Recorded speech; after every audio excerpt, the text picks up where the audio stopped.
Hello friends, Bharat માતા કી જય, વંદે માતરમ, હરે કૃષ્ણ, જય દ્વારકાધીશ, રાધે રાધે, ઓમ નમો નારાયણા. તમારા બધાનું સ્વાગત છે તમારા પેઇડ કોર્સમાં ગાઈસ, કે જે તમને લોકોને યુટ્યુબ ઉપર અવેલેબલ થઈ રહ્યું છે ગાઈસ. માત્ર 599 રૂપિયામાં તમને કોર્સ મળી રહ્યો છે. તમારા ફ્રેન્ડ સાથે પણ આ વાત કરવાની છે ગાઈસ કે 599માં સારામાં સારું શિક્ષણ મળી રહ્યું છે અને 24 કલાક મળી રહ્યું છે ગાઈસ. ઓકે, ચાલો હવે આપણે લોકો કરીએ છીએ ગાઈસ કૌટિલ્યનો દાખલા નંબર બીજો. વાંચું છું રકમ, જરાક એક વાત સમજો ગાઈસ, કે JKL પેઢીના ભાગીદારો જયંતિલાલ, કાંતિલાલ અને લીલાધરભાઈએ 1/2, 3/8 અને 1/8 પ્રમાણમાં નફો નુકસાન વેચે છે. તો સૌથી પહેલાં જુઓ ગાઈસ, તમને 1/2 આપ્યું, 3/8 આપ્યું અને 1/8 આપ્યું. એટલે કે જુઓ પાછળના જે બે છે ને એના છેદમાં 8 છે, પણ પહેલાના છેદમાં કેટલા આપ્યા છે? ખાલી ખાલી 2 આપ્યા. તો સૌથી પહેલાં આપણે નફા નુકસાનનું સાચું પ્રમાણ શોધવું પડશે. લખો વર્કિંગ નોટ નંબર 1, કારણ કે પ્રમાણ સરખું સેટ કરવું પડે ને. નફા નુકસાનનું પ્રમાણ, એમાં મૂડી કોણ છે? જયંતિભાઈ,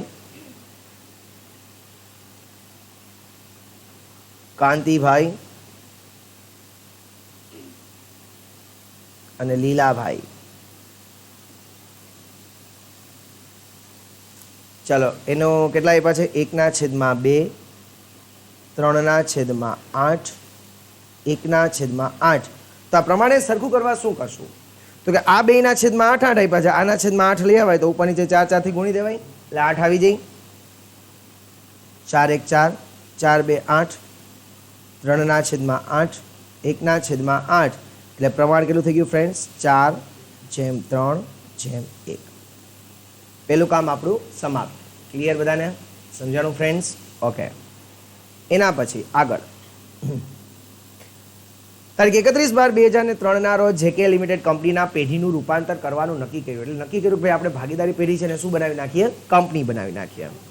31/12/2003 રોજની પેઢીનું પાકું સ્વરૂપ તમને નીચે મુજબ આપ્યું છે. મૂડી આપી, લેણદારો, સામાન્ય અનામત સામે મકાન, રોકાણો, દેવાદારો, સ્ટોક અને રોકડ આપી છે. JK લિમિટેડ કંપનીએ તમામ મિલકતોને દેવા ચોપડે કિંમતે ખરીદી લીધા. અંડરલાઇન કરો, જેટલી પણ મિલકત છે, જેટલા પણ દેવા છે, એ કેટલા ભાવે લીધા? ચોપડે કિંમતે. ખરીદ કિંમત પેટે પૂર્ણ ચૂકવણી રૂપે, અંડરલાઇન કરો, પૂર્ણ ચૂકવણી રૂપે. ખરીદ કિંમત પેટે પૂર્ણ ચૂકવણી રૂપે એને કઈ રીતના રૂપિયા આપ્યા છે? તો કે કંપનીના ₹10 એક એવા 8,000 શેર પૂરે ભરપાઈ થયેલા શેર દીઠ 12 ભાવે, 200 ડિબેન્ચર દરેક ₹100 ભાવે અને ₹6,000 રોકડા. તો જ્યારે આવી સ્થિતિ આપી હોય, બધી જો ચૂકવણીના રૂપિયા જ આપી દીધા છે, એટલે એનો મતલબ એમ કહો, ગયા વખતે દાખલામાં કેવું હતું? એમ કીધું કે બાકીના રોકડા આપ્યા હતા, અને બાકીના રોકડા આપ્યા હતા ને એટલા માટે આપણે જો આખું ફોર્મેટ બનાવ્યું હતું. યાદ આવે છે ગયા વખતે? કારણ કે બાકીના જે રોકડા છે ને એ ગણવા માટે, આ બાકીના કેટલા રોકડા છે ને એ ગણવા માટે આપણે ખરીદ કિંમતનું આખું ફોર્મેટ બનાવ્યું. પણ અહીંયા તો બિચારાએ કહી દીધું કે આટલા આટલા અમે રૂપિયા આપવાના છીએ, બસ વાત થઈ જાય છે પૂરી. અને બધી મિલકત લઈ લે છે, બધાય દેવા પણ લઈ લે છે. તો લખો working note number 2,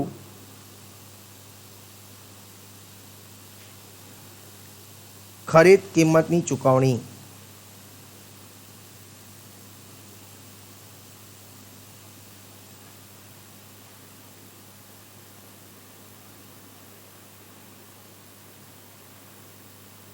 okay friends, શું આપ્યું છે પેલા વાંચો, કે કંપનીના દરેક ₹100 એક એવા 8,000 શેર પૂરા ભરપાયેલા થયેલા શેર દીઠ 12 ભાવે આપ્યા. એટલે ઇક્વિટી શેર કેટલાના આપ્યા જુઓ છીએ?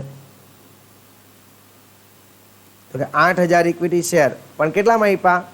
12 રૂપિયામાં આપ્યા. તો આપણે 12 રૂપિયા લખવાના. હતો ભલે 10નો, પણ આપ્યો કેટલામાં? 12માં. તો અહીંયા 12 રૂપિયા લખવાના. ક્લિયર? એના પછી બીજું શું આપ્યું? ડિબેન્ચર 200નો એક એવા પણ 100 ભાવે. તો ડિબેન્ચર 200નો એક પણ કેટલાના ભાવે? 100 ભાવે.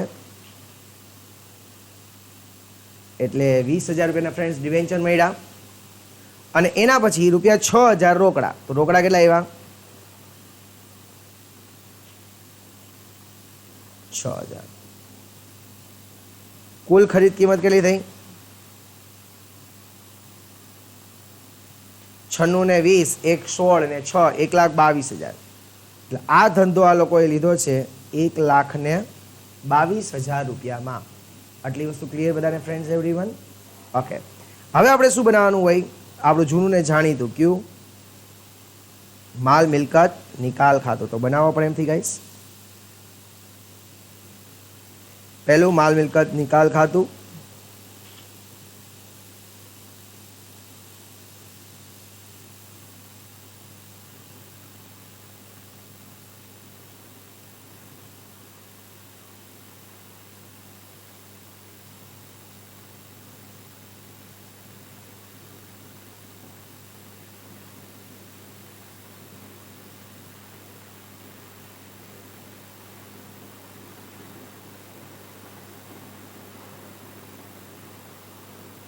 બીજું ભાગીદારોના મૂડી ખાતા.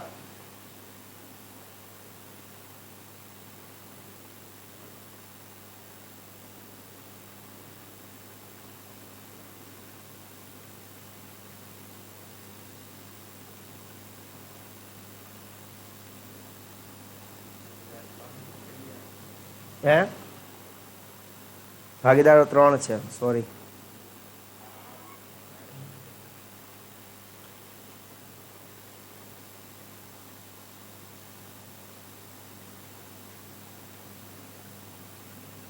પછી રોકડ અથવા બેંક ખાતું.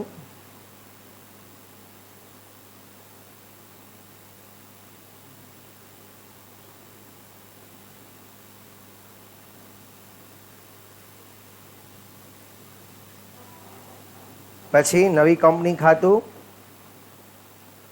જે લોકોએ વ્યવસ્થિત ગયો લેક્ચર એટેન્ડ કર્યો હશે ના આવડશે.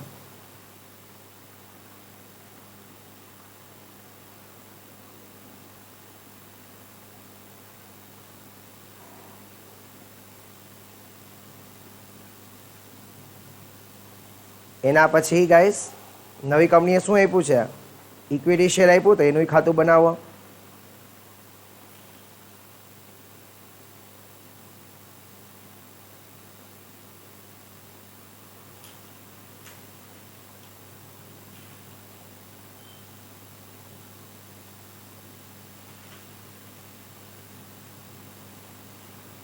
પછી તો કે નવી કંપનીએ ડિબેન્ચર આપ્યા, તો એનું ખાતું બનાવો ગાઈસ.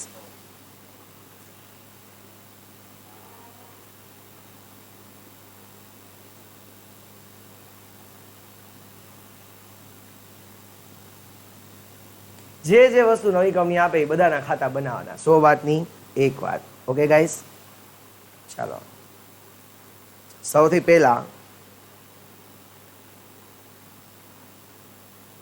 માલ મિલકત નિકાલ ખાતું.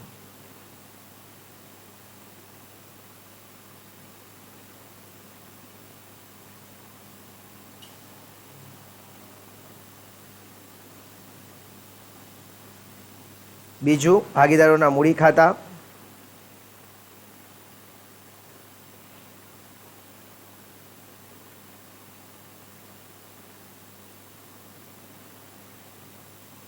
કોણ કોણ છે? જેકેએલ. એના પછી ફ્રેન્ડ્સ રોકડ અથવા બેંક ખાતું.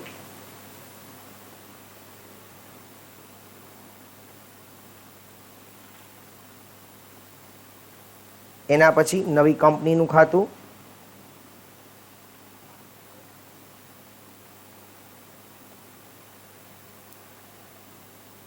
એના પછી નવી કંપનીના શેરનું ખાતું.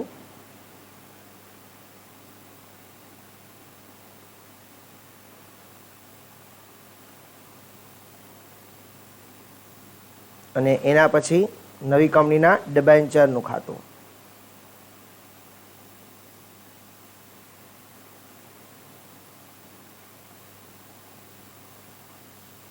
ના ઓકે ફ્રેન્ડ્સ, ઓકે ચાલો. હવે યાદ કરો પહેલું કામ શું હતું આપણું? પહેલું કામ કે તમામ જે પાકું સર્વે છે ને આખું ટ્રાન્સફર કરવું પડશે. ઓકે, તો જોવો ચાલો.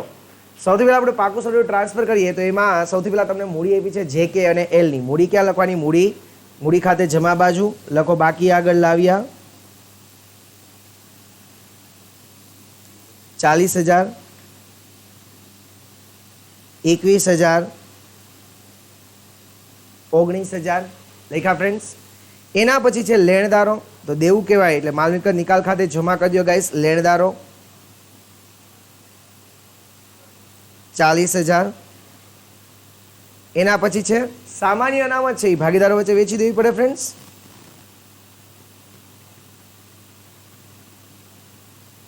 સામાન્ય અનામત અને નફા નુકસાનનું પ્રમાણ આપણે ગોત્યું હતું 4:3:1. 4 ને 3 7 ને 1 8. 16,000 ભાગ્યા 8 એટલે 2,000 રૂપિયા એકના. તો અહીંયા 4 ભાગ છે એટલે 2 4 8, 2 3 6 અને 2 1 2. ક્લિયર? 4:3:1 માં વેચ્યું. એમાં પછી સામે આપ્યું છે મકાન મિલકત લેણા બાજુ. ચાલો મકાન, રોકાણો, દેવાદારો, સ્ટોક ને રોકડ બધું માલ મિલકત નિકાલમાં ઉધાર કરી દો. મકાન 36,000, રોકાણો 20,000, દેવાદારો 33,000, સ્ટોક 31,000 અને રોકડ 16,000. અહીંયા કહે છે કે તમામ મિલકતો લે એટલે રોકડ પણ લઈ લે છે, એટલા માટે મેં ઉધાર કરી દીધી. ક્લિયર? પહેલું કામ આપણું થઈ ગયું સમાપ્ત ગાઈસ. હવે બીજું કામ, આપણે નવી કંપની પાસેથી કેટલા રૂપિયા લેવાના છે ગાઈસ? 1,22,000. આપણે એની પાસેથી લેવાના એટલે આપણી ભાગીદારી પેઢીને તો આવક થઈ જાય છે. આવક માલ મિલકત નિકાલમાં શું કરી દેવાનું? જમા કરો. જમા માલ મિલકત નિકાલ ખાતે. અહીંયા લખવાનું સામેના ખાતાનું નામ શું છે? નવી કંપની ખાતે. અહીંયા લખવાનું ખરીદ કિંમત, કાઉન્સ કરીને લખવાનું ખરીદ કિંમત. આટલું થયું ફ્રેન્ડ્સ. અહીંયા જમા તો નવી કંપની ખાતે શું કરી દેવાનું? ઉધાર 1,22,000. સામેના ખાતાનું નામ શું લખશો? માલ મિલકત નિકાલ ખાતે. આટલું ક્લિયર? હવે નવી કંપનીએ તમને જે પણ કાંઈ આપ્યું છે નવી કંપનીમાં જમા કરી દો. સૌથી પહેલાં નવી કંપનીએ તમને 96,000ના ઇક્વિટી શેર આપ્યા. જોવા વર્કિંગ નોટ નંબર 2માં મેં લખાયું છે. 96,000ના નવી કંપનીએ ઇક્વિટી શેર આપ્યા હતા. લખ્યું નવી કંપનીના ઇક્વિટી શેર ખાતે. પછી તમને 20,000ના ડિબેન્ચર આપ્યા હતા. જુઓ જોઈએ, 20,000ના નવી કંપનીના ડિબેન્ચર ખાતે. અને 6,000 રૂપિયા રોકડા આપ્યા હતા. 6,000 રૂપિયા રોકડ અથવા બેંક ખાતે. થઈ ગયા 1,22,000 પૂરા. ક્લિયર? 1/1 ટોટલ પર મારી દો. હવે આની આપણે બીજી એન્ટ્રી દેવા જઈએ તો નવી કંપનીના ઇક્વિટી શેર ખાતે આપણે ઉધાર કરી દઈએ 96,000 ફ્રેન્ડ્સ. સામેના ખાતાનું નામ કોણે આપ્યું હતું? નવી કંપનીએ. તો અહીંયા લખવાનું નવી કંપની ખાતે. 20,000ના ડિબેન્ચર આપ્યા હતા તો ડિબેન્ચર ખાતામાં ઉધાર કરી દો. ડિબેન્ચર આવે ને આવે તો ઉધાર. સામેના ખાતાનું નામ કોણે આપ્યું? તો કે ભાઈ નવી કંપની ખાતે. 6,000 રૂપિયા રોકડા આપ્યા હતા. રોકડ ધંધામાં આવે આવે તો ઉધાર. 6,000 રૂપિયા કોણે આપ્યા ભાઈ? તો કે ભાઈ નવી. Clear everyone? હવે આ જે નવી કંપનીએ આપણને ડિબેન્ચર અને શેર આપ્યા છે એ આપણે કોને દઈ દેવાના? જૂના ભાગીદારો. કયા પ્રમાણમાં? આખરની બાકીના પ્રમાણમાં. હવે આખરની બાકી જોવા જાઓ તો ગયા દાખલામાં બધું સરખે સરખું હાલતું હતું. જો શરૂઆતની બાકી, અનામતોની વહેંચણી બધું સરખે સરખું હતું એટલે આપણે લોકોએ સરખા પ્રમાણમાં વેચી દીધું. પણ અહીંયા જુઓ શરૂઆતની બાકી જ અલગ અલગ છે. તો હવે એનો મતલબ એવો છે કે આખરની બાકી આપણે શોધવી પડશે. ક્યારે શોધી શકશું? જ્યારે આપણે લોકો આજે શેર અને ડિબેન્ચરની અસર આપ્યા પહેલાંના બધાય ખાતા બંધ કરી દઈએ ને ત્યારે. એટલે કે રોકડ, શેર અને ડિબેન્ચર છે એની અસર આપ્યા સિવાયનું બધું બંધ કરી દઈએ ને ત્યારે એને આખરની બાકી મળશે. કેમ મળશે જોઈએ.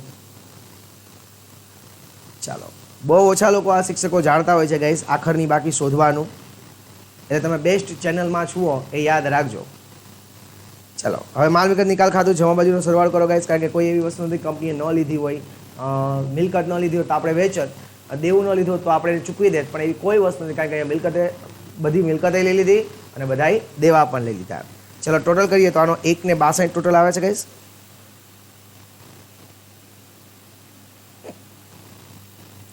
1,62,000માંથી 36,000, 20,000,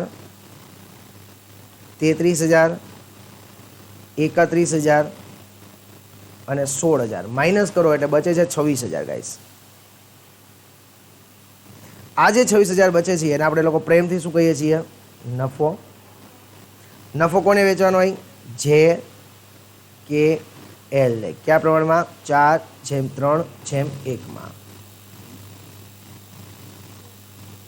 3250 એટલે 13,000. સીધ જાઓ જાઓ કા હે 9,750 ને 3250. ક્લિયર બધાને ફ્રેન્ડ્સ એવરીવન? આવડ્યું? ત્યાં ઉધાર તો ભાગીદારના મૂડી ખાતે જમા બાજુ માલ મિલકત નિકાલ ખાતે 13,000, 9,750, 3250. ચાલો કરીએ. 40,000 પ્લસ, હવે જો હું આખરની બાકી શોધું છું, બીજું તો કાંઈ એવું કંઈ છે નહીં ને. 8,000 પ્લસ 13,000 એટલે પહેલાંનો આવે છે. ચાલો લખો વર્કિંગ નોટ નંબર જેટલામી આવતી હોય કેટલામી આવે છે? આખરની મૂડીનું પ્રમાણ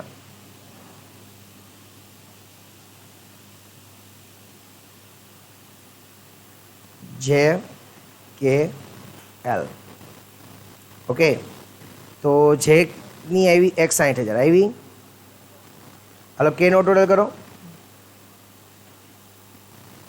21 ને 6 27, 36,750 એટલે લખી નાખો 36,750.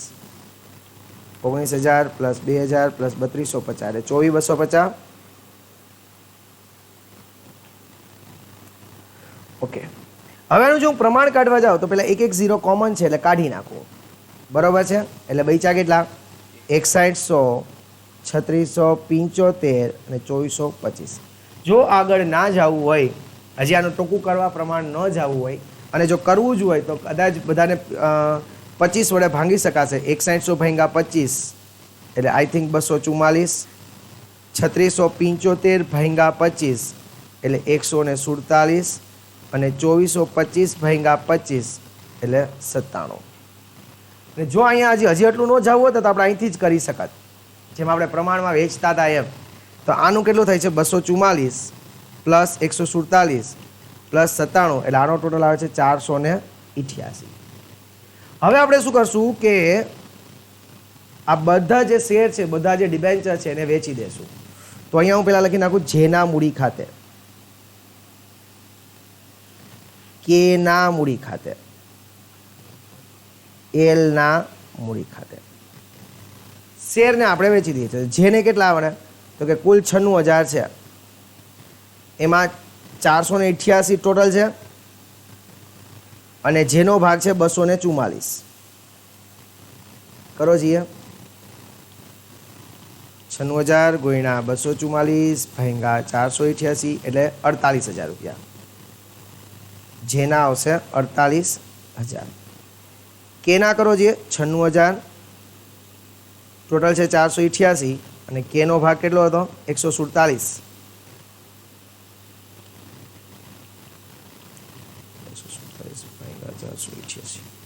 એટલે 28,918. જો ફ્રેક્શન આવે તો ઉપાધિ કરવાની નથી ગાઈસ. ઓકે, હવે તમે ધોરણ 12 કોમર્સમાં નથી, હવે કોલેજમાં છો એટલે ફ્રેક્શન તો આવશે જ. છેદમાં 488 ઉપર 97. 96,000 ગુણ્યા 97 ભાગ્યા 488 એટલે 19,082.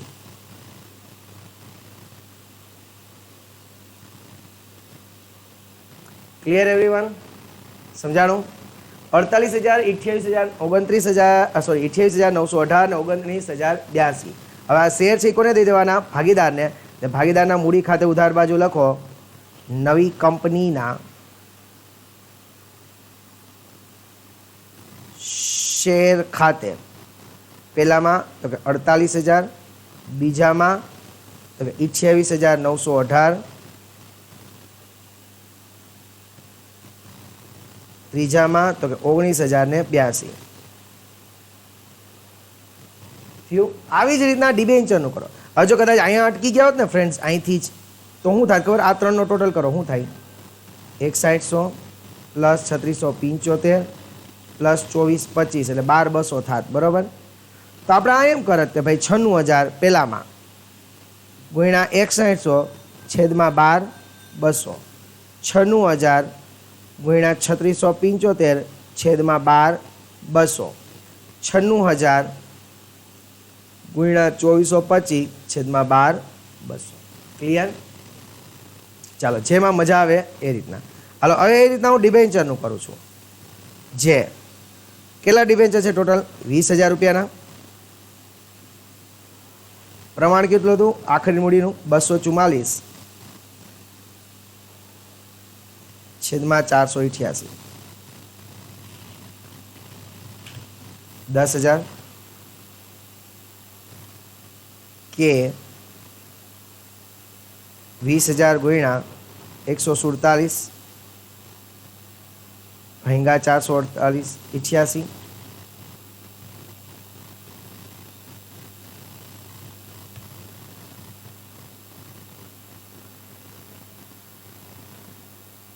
$6,025 કરી નાખો, બરાબર? 6,024.59 છે, 6,025. એલ 20,000 ગુણ્યા 97 ભાંગ્યા 488.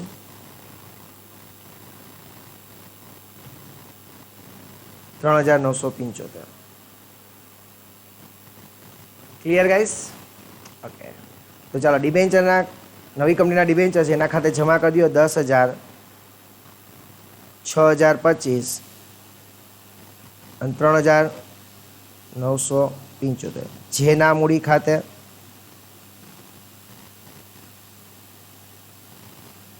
કેના મૂડી ખાતે અને એલના મૂડી ખાતે. આટલું ક્લિયર? અહીંયા જમા તો મૂડી ખાતે શું કરી દેવાનું ગાઈસ? ઉધાર કેટલા કેટલા? 10,000, 6,025, 3,975. નવી કંપનીના ડિબેન્ચર ખાતે.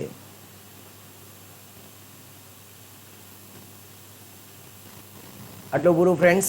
ઓકે, હવે આપણે શું કરવાનું? હવે ટોટલ કરવાનું. ચાલો, હવે એલનો ટોટલ કેટલો આવ્યો હતો? એલનો 19,000 પ્લસ 2,000 પ્લસ 50, 24,250.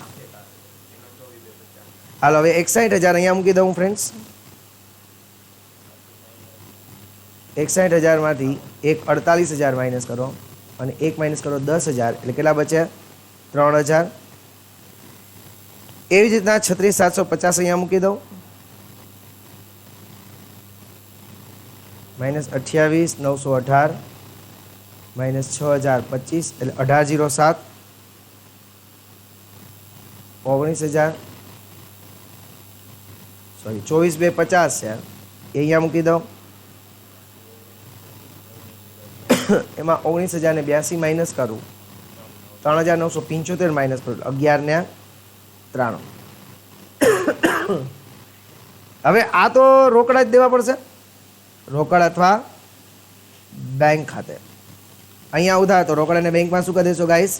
જમા કરો 3,000, પછી 3,000 પછી 1807 93 1807 ના 1193. ઓકે, અહીંયા લખવાનું જે ના મૂડી ખાતે, કે ના મૂડી ખાતે, એલ ના મૂડી ખાતે. રોકડ ખાતું ટેલી કરો ફ્રેન્ડ્સ, 6,000 થઈ જ જાય. 1807 કરો 3,000 પ્લસ 1807 પ્લસ 1193, 6,000 થઈ ગયા. તો કોમર્સ સ્ટુડન્ટ એક વાત રહી શું? તો કે રોકડ ખાતું ટેલી થવું જોઈએ. ગાઈઝ, એકલું પાસ નહીં થતા, ફ્રેન્ડ સાથે પણ આ વિડીયોને શેર કરજો, જેથી કરીને એ પણ જોઈન્ટ બટન દબાવી અને સસ્તામાં સસ્તા સારામાં સારું શિક્ષણ મેળવી શકે. આપણોથી એટલો જ કે ગામડાની જે સીમાડે રહેલા લોકો પણ છે જે કોલેજ કરતા હોય એ સસ્તામાં સસ્તું શિક્ષણ મેળવી શકે. મળીએ છીએ નેક્સ્ટ લેક્ચરમાં. ત્યાં સુધી રજા આપો ગાઈઝ. જય હિન્દ, જય ભારત, જય દ્વારકાધીશ.